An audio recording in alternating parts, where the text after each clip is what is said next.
This episode examines venture capital, which is a form of private equity and a type of financing that investors provide to startup companies. Venture capital is typically allocated to companies with exceptional growth potential or companies that have grown quickly and appear poised to continue to expand. Our Favorite Tools for Entrepreneurs podcast addresses tools and concepts that are useful for the launch and growth of entrepreneurial ventures. Your two hosts will be Professor Gary Palin and serial entrepreneur Ryan Button. Hey, Professor Palin, how are you doing? Doing very well. How are you doing? Fantastically. We've come together to talk about the exciting topic of venture capitals or VCs. And we've touched on bootstrapping and angels, and now the third leg of the three that you typically talk about, venture capital. There we go. As always, got to define what we're talking about here. Venture capital is a form of private equity and a type of financing that investors provide startup companies and small businesses. As we've covered in different podcasts, essentially the big thing is these are managers that are managing funds and investing the funds in startup companies that they believe are going to be worth more down the road. That's right. They are not investing typically their own money. They're investing other people's money. That's exactly right. And they're professionals. It's their full-time job. They have a professional staff that helps ascertain the value of these companies, works with the companies after they've been invested in. It is a company that just does investments. They have a group of people they have to report to because they've taken the venture fund and invested in a number of different entrepreneurial ventures. That's exactly right. And because of that, your relationship with them, you should expect to be a little bit more regimented, a little bit more numbers based, and reporting statistics so that they can then fire those statistics up the chain. But they tend to be looking in multiple return on their investment. 2x or 3x is the terminology they'll use. Healthcare over COVID reached, I think the high was a 23 multiple. Yes, that gets people excited. I personally consulted with 2 healthcare companies because of how exciting that was. VCs are not looking for small businesses. They want companies with exceptional growth potential, and specifically not as usually the early stage. They want companies that are poised to expand rapidly. So the threshold that I've learned over my career is $150,000 of recurring revenue. So every month, are you doing $150,000 worth of business? If yes, you're probably large enough to talk to a venture capital firm. If no, you're probably very small, and there are definitely venture capital firms that work with smaller businesses, but that's the threshold in which you're probably a viable candidate. Venture capital is still morphing and growing in the field. Did you know that venture capital was truly only developed and started to take off after World War II? No, I did not. It's a subset of private equity. It was a Harvard professor referred to as the father of venture capital. It's George Doherty. He launched the first fund in 1946. That's amazing. I'm smiling because it's as if you didn't know I wasn't alive during the end of World War II. Well, I wasn't quite there myself. Close. And the investments were basically technologies that were developed as a result of World War II, and then they commercialized them. That makes a lot of sense. If you're getting into the venture capital game, you're getting into some very serious people looking for some very serious returns on their investment. They are not playing games. They are not playing games. That is for sure. When I really start to break this down, a lot of times people talk about how do you engage with VC firms. And there's really 3 different phases to it. The first is just simply gauging interest. You have to meet with somebody there and see, number 1, is your business type something that they're at all interested in? Number 2, do they have a conflict of interest that just makes your business not worth talking to at the moment? And if you can pass those 2 things, the gatekeeper conversation of, hey, should we even really talk about this? Then there's typically a pitch or a presentation. And then after a pitch and a presentation, if you're both still serious about moving forwards, it's the actual engaging in the investment. And I found that the initial stage, how I've always gone about this, is I'm looking to develop a champion among the VCs within the VC firm and let that individual champion my cause to the other venture capitalists. I've always found the more serious you take that first meeting, that engaging interest meeting, the better the outcome is. Biggest thing is you're not wasting each other's time. You're being fully transparent, going through the idea. If there's a no, accepting that no and moving on. Because the last thing you want is to get partners or upper level management of a firm involved in a pitch, and 5 minutes in, everybody realizes this was never going to work. And the no may not be necessarily a negative on your concept. As you said, there might be a conflict of interest. They're investing in a firm that's similar, or it may not be a field in an area that they have expertise and they don't invest in that area. There's all types of reasons. They could say no, they have nothing to do with the quality of your venture. And oftentimes I felt that it's not the quality of the venture. There is so many other businesses out there. They have so many other interests, and they have expertises that they have to align with. And again, my experience with venture capital is I've never cold called venture capital. I've always networked into a venture capital firm. That's funny. I've done the cold email, cold call. That's for sure. That's a hard path. It is. It's about finding the right gatekeeper, the person that actually is carrying the torch and is willing to listen, give feedback, and ultimately get you in front of the right people. My path is easier, Ryan. Yeah. You also know more people than I do. Well, that'll do it. But henceforth, the benefit of networking. And I say that laughingly. I have called in the past. I definitely prefer to go to somebody I've talked to before.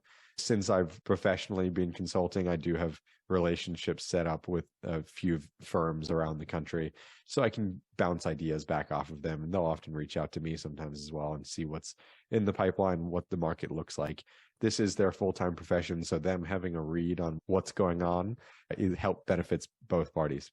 And also, you have to acknowledge where you are within your company growth. For example, I always look at it into three areas. As I look at pre-seed, seed funding, then early stage funding.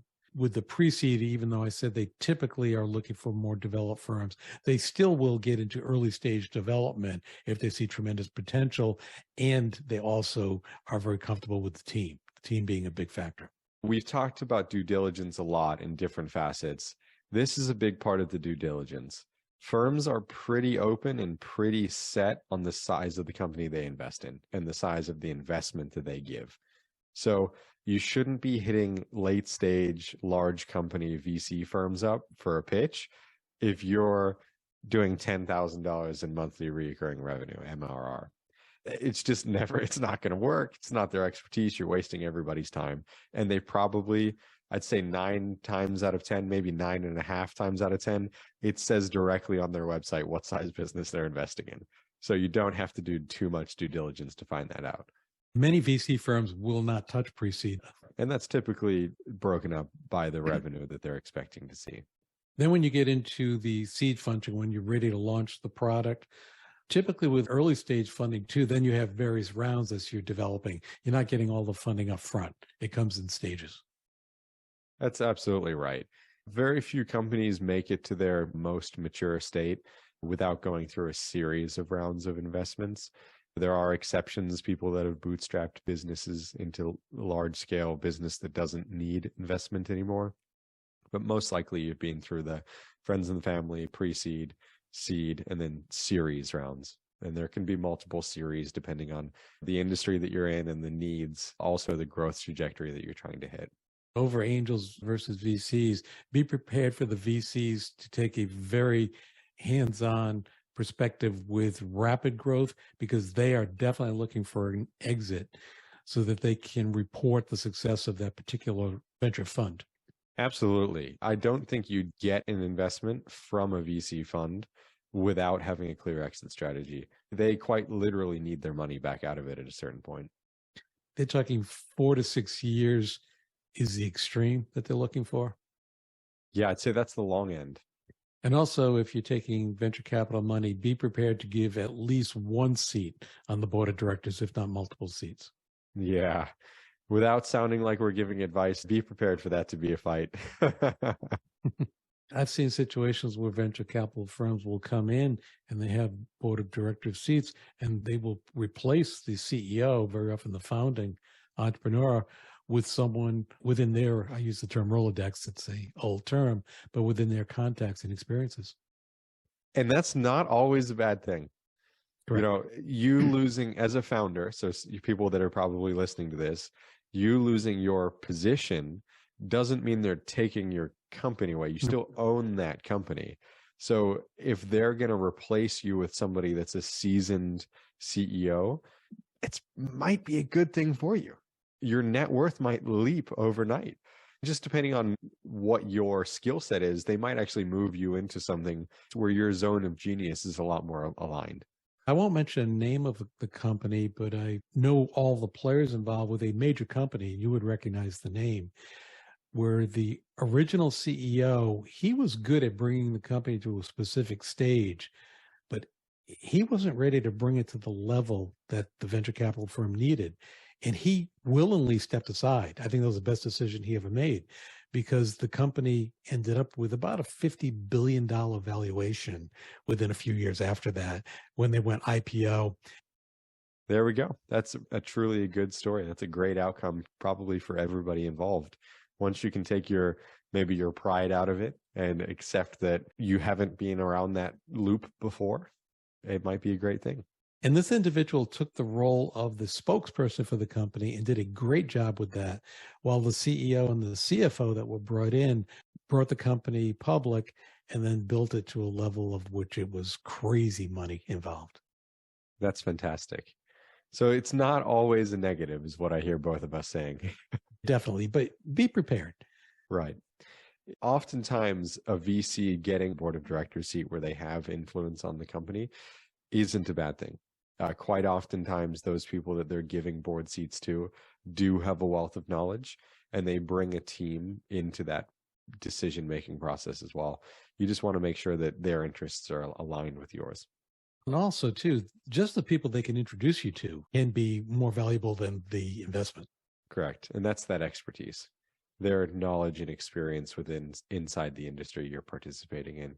And all of this can be found out during your due diligence process on the VC firm. I want to really emphasize that it's a two-way street.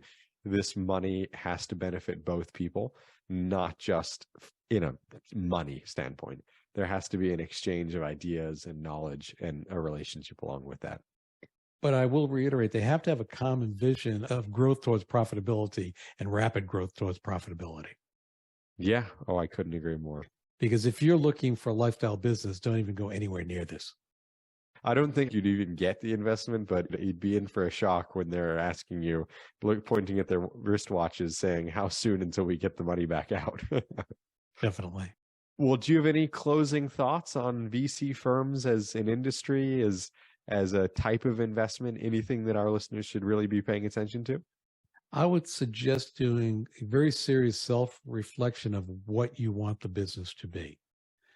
And if you have visions of high growth, we're reading about your business in Business Week, then very seriously look at venture capital, because not only the infusion of cash can help you build that success, but as we've just mentioned, the connections, their knowledge can help catapult you to success.